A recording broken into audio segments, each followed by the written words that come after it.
જ્યારે પણ પેટ ખરાબ થાય એટલે આપણે મગની દાળની ખીચડી જરૂરથી ખાતા હોય છે. મગની અંદર ફાઈબરનું પ્રમાણ વધારે હોય છે જે પેટને સારું કરવાનું કામ કરે છે.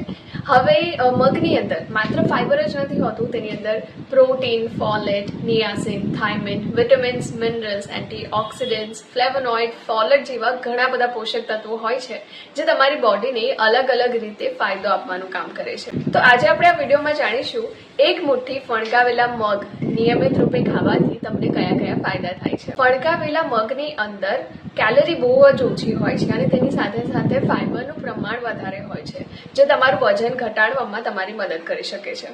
જો તમે વજન ઘટાડવા માંગતા હોય તો એક મુઠ્ઠી ફણગાવેલા મગ નિયમિત તौर પર જરૂરથી ખાઓ. તેની અંદર એન્ટીઓક્સિડન્ટ્સની માત્રા સારી હોય છે જે આપણી રોગપ્રતિરોધક ક્ષમતાને વધારવાનું કામ કરે છે. ફાઇટોકેમિકલ્સ હોય છે જે હૃદય સંબંધી રોગોનું જોખમ ઘટાડી દે છે. ફાઈબરની સાથે સાથે પ્રોટીનની પણ સારી માત્રા હોય છે જે બોડીમાં બ્લડ શુગર લેવલને કંટ્રોલ કરવાનું કામ કરે છે. એટલે કે ફણગાવેલા મગ ડાયાબિટીસના મરીઝો માટે ખાવું એકદમ જ ફાયદેમંદ હોય છે. તે એનર્જીનો સૌથી સારો સ્ત્રોત છે, એટલે કે ઉર્જા આપવાનું કામ કરે છે.